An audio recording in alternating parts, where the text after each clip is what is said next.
I'm going to start reading my poems. Can you all hear me? Okay. First one I'm reading is called My Cave Calls. I wrote it during this epidemic, and it's about politics, COVID, and concern for the planet, I suppose. Anyway, it's up to you to know, to feel what it's about. My cave calls. So many feet tread hard, sore earth, the rocky terrain, the hot desert sand. It seems they have been here before. Can't you see us, they whisper, tiptoeing undergrowth. Can't you hear us stamping our feet through your mud? We're bleeding our message. We're beating a rhythm, a pattern, a glimpse of the past and the future. Don't leave it too late. Is it too late? A soft breeze is whispering, brushing away cobwebs that grow in my ear, singing sweet music of spring. Birds chatter halos around my head, and flourishing hawkspears, barleys and dandleflower. Me, just a townie from shark shocks and bulldozers. Me, who has seen many lives on the edge. Pavements, shop doorways, gutters and needles. Now I bathe in the beauty of silence, not knowing the names of plants. Distant echoes of marching and shouting come nearer now. Is it too late? I put my hands to my ears. I cannot shout stop. I have no loudspeaker. I quietly retreat to my cave. And this was at the beginning of lockdown in the UK. Very different sort of poem, this one. This morning, I woke up this morning and tested myself to see how eccentric I've become. I listened to a program on Radio 4, much, much too clever for my small brain, about politics and change and graphs and things, quite interesting as programs go. Seemed relevant about the end of the world as we know it. I said to myself, the end of the world, never too far from my thoughts. Now the cat's on my bed. Sod it, I like it. We stay there. She purrs. She continues to purr. This was a postmodern poem. Now, this is a sad poem about the separation of myself and Villeroy after years and years of being together. And it's called One Glance. One glance and clashing waves open the rock's mouth, roll pebbles smooth to white eggs like a young girl's skin. Silver lights dim, loneliness sets in. High on the cliff path, two young giants and their mother, a rambling threesome. One glance and the tears start to see them so handsome. First one son, then two, then these two to leave. Soon there'll be none, she shall be one. Tangled grass washing, one glance, and the wild country web shifts to a garden's neglect. Inside a hallway carpeted green, and a warm patch of stair run that once served his sister, now dead.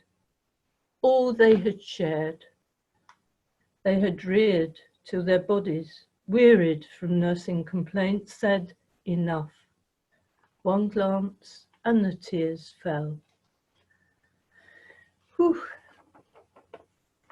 Now, I'm not sure whether I'll be able to read this without crying, actually, but I'll have a go. And this was written after Villeroy's death. He died in 2011, and he was my best friend. To Villeroy. My love for you, brittle at the edge, soft to the touch, delved deeply to our roots, grew through the trunk to branches.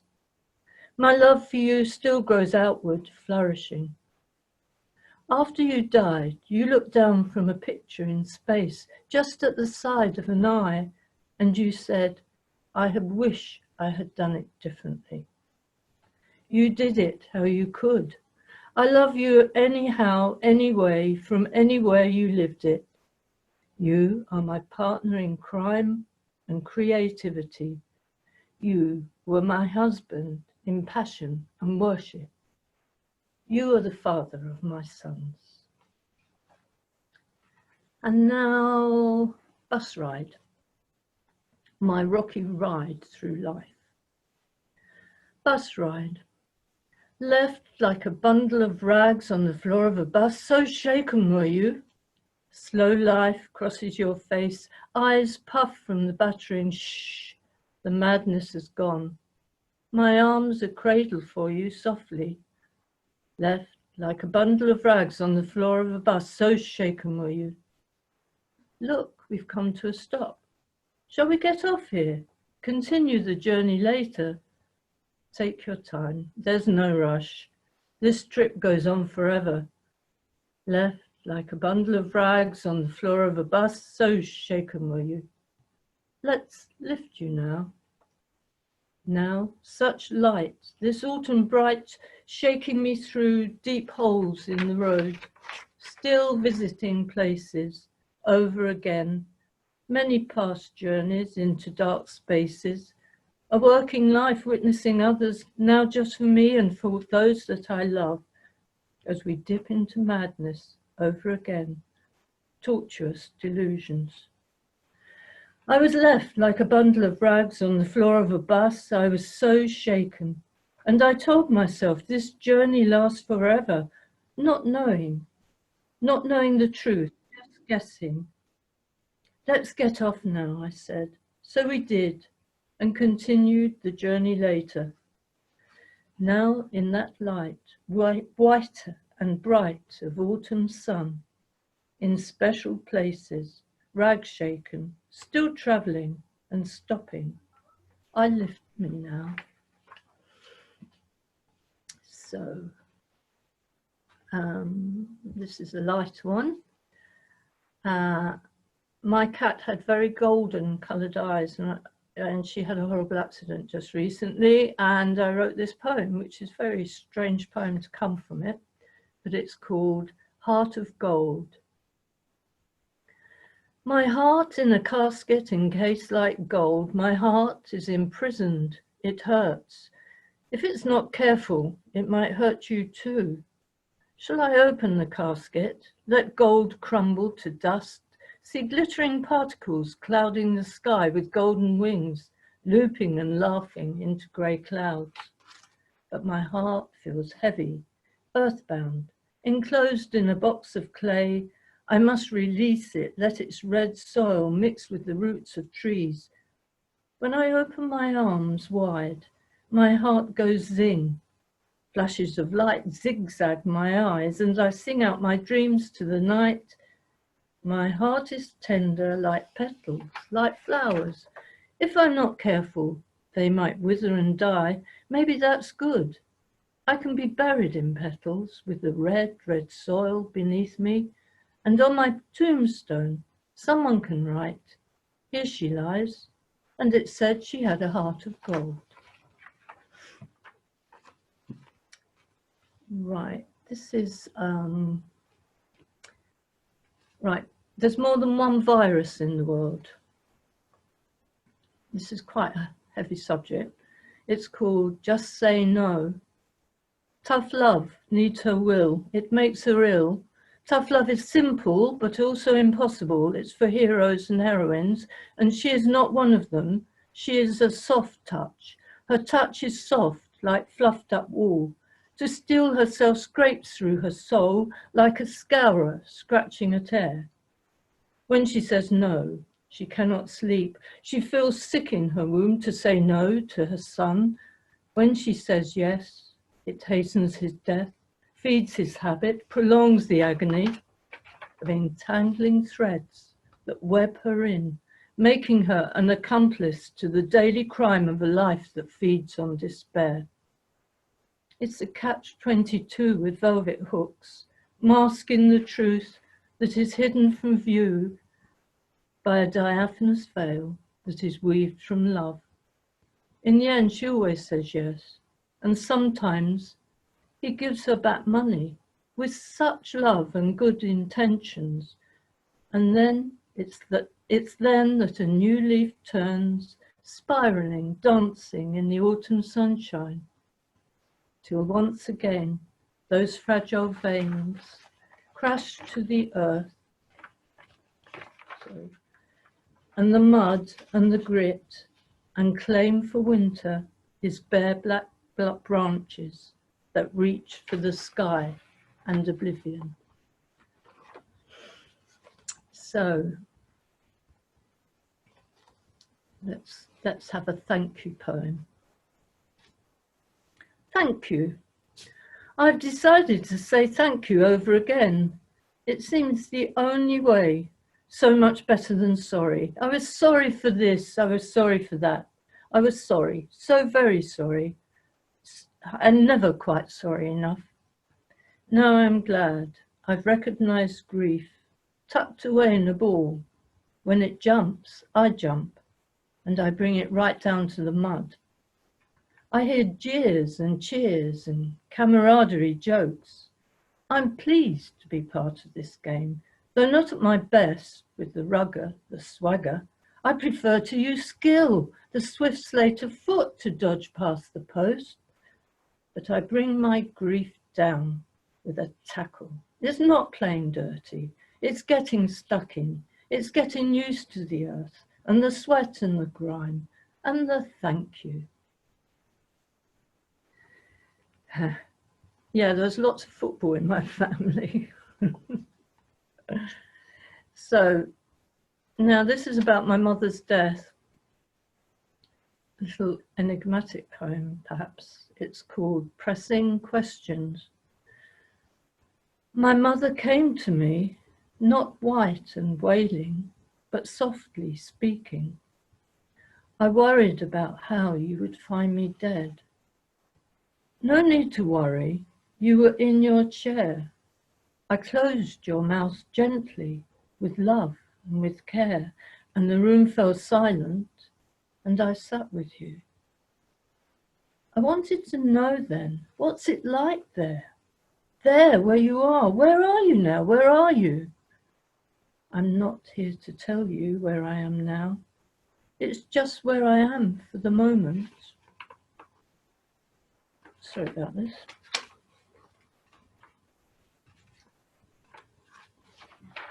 When I needed her badly, my mother came with comfort and questions to give me.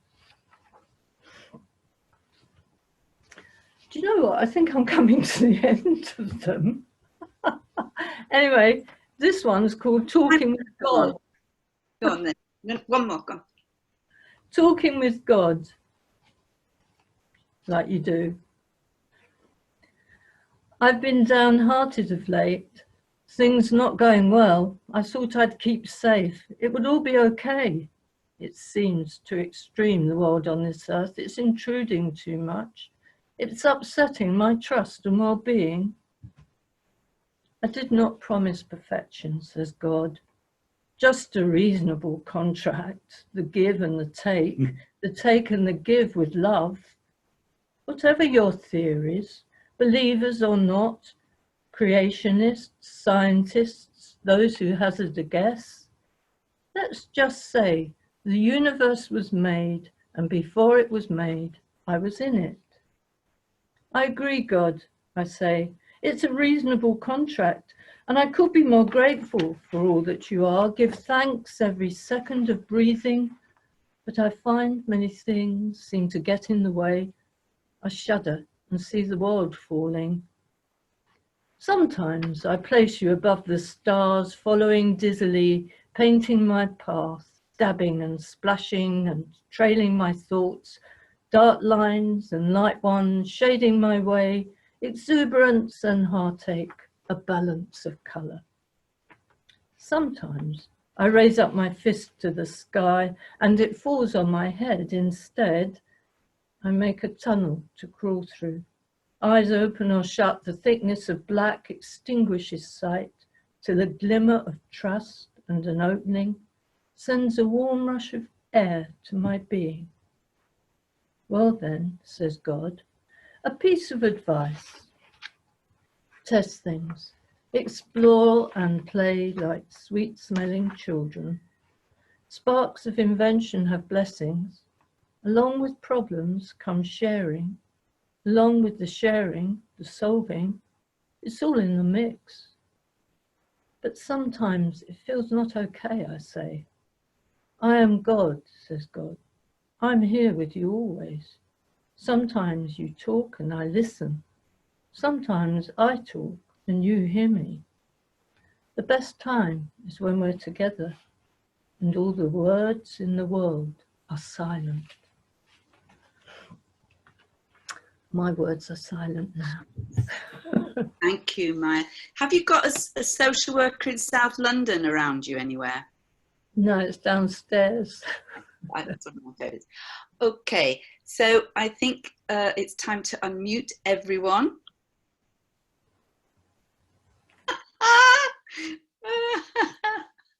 All right.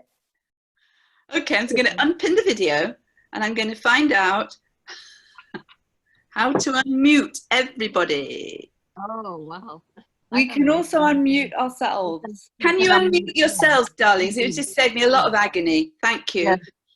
Yeah. And Emmanuel, am I supposed to carry on recording, my love? No. Right. Stop now. Right. How do... recording. Ourselves. Not video. Recording. Just a minute. It's all going to be fine. Yes, yes, yes. Yes. Stop recording.